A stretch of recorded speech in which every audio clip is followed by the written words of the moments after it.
அனைவருக்கும் பால்சாமியின் அன்பு வணக்கங்கள்.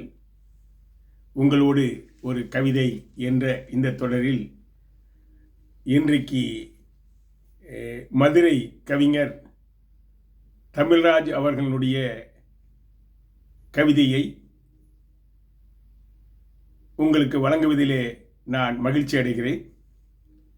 கவிதையினுடைய தலைப்பு அதிகார போதை. இந்த சூழலில் இந்த கவிதையை முக்கியமாக வழங்குவதிலே ஒரு முக்கியத்துவம் இருப்பதாக நான் கருதுகிறேன். 2026 ஆண்டு முதலில் உலகம் முழுவதிலும் மிகப்பெரிய அளவிலே உலக நாடுகள் அனைத்தும் கண்டிக்கக்கூடிய ஒரு செயலை அமெரிக்க ஏகாதிபத்தியம் அதிபர் ட்ரம்ப் செய்திருக்கிறார். ஜனநாயக ஒரு நாடு, மக்களால் தேர்ந்தெடுக்கப்பட்ட அதிபர் இருக்கக்கூடிய ஒரு நாடு தென்னாப்பிரிக்க நாட்டிலே இருக்கக்கூடிய வெனிசுலா நாடு.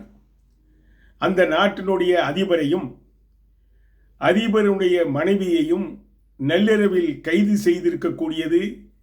செய்து நியூயார்க் சிறையிலே அடைத்திருக்கக்கூடிய கொடுமை. அந்த கொடுமையை முன்னிலைப்படுத்தக்கூடிய, அதை உலக அரங்கிலே அதை கொண்டு வர வேண்டிய அவசியம் ஏற்பட்டதால் இந்த கவிதையை நான் உங்களுக்கு வழங்குவதிலே நான் விரும்புகிறேன். இப்போது கவிதைக்கு செல்வோம். கவிதை இப்படி துவங்குகிறது. ஹிட்லரின் கல்லறைகளை பிளந்து கொண்டுதான் ட்ரம்புகள் பிறக்கிறார்கள். ஹிட்லரின் கல்லறைகளை பிளந்து கொண்டுதான் ட்ரம்புகள் பிறக்கிறார்கள். ஒரு நாட்டை அபகரிக்க முதலில் அவர்கள் மீது அவதூறு சுமத்த வேண்டும். ஒரு நாட்டை அபகரிக்க முதலில் அவர்கள் மீது அவதூறுகள் சுமக்க வேண்டும். உலகம் எங்கும் வளம் பொய்யை மூலதனமாக்கி அந்நாட்டை கைப்பற்ற வேண்டும்.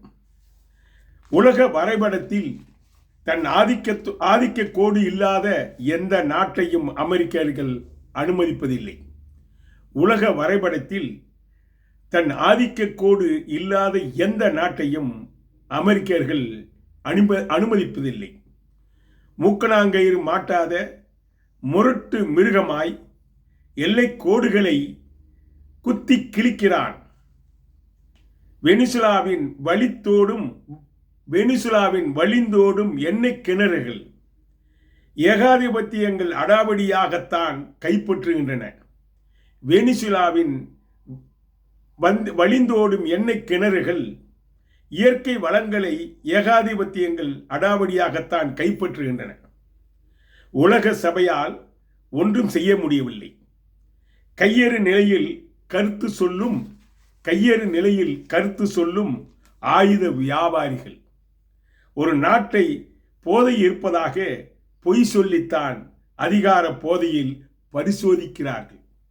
இறையாண்மை மீறி அதிபரை கண்களை கட்டித்தான் கைது செய்கிறார்கள். இறையாண்மையை மீறி அதிபரை கண்களை கட்டித்தான் கைது செய்கிறார்கள். உலகமே பார்வையற்றவராய் வேடிக்கை பார்க்கிறது.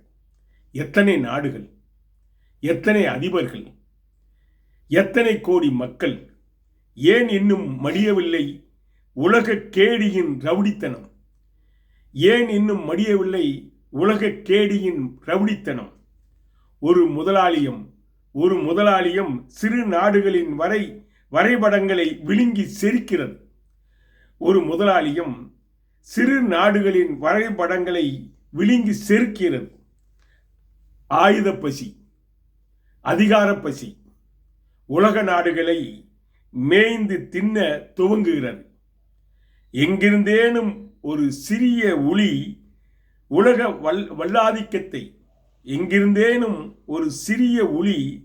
உலக வல்லாதிக்கத்தை சிதறடிக்கக்கூடும். அன்றைய அலறலில் இறந்து போன இறையாண்மை நாடுகள் உயிர் பெறும்.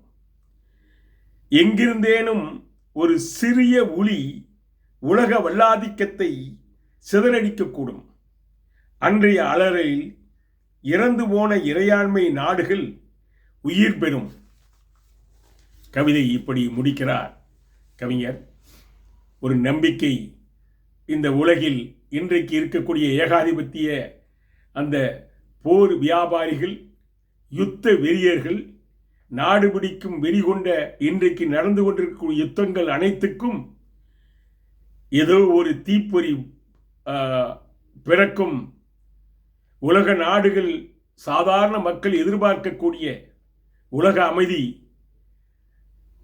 இன்று வரக்கூடிய காலங்களிலே அது பிறக்கும் என்ற நம்பிக்கையோடு இந்த கவிதையை முடித்திருக்கிறார்.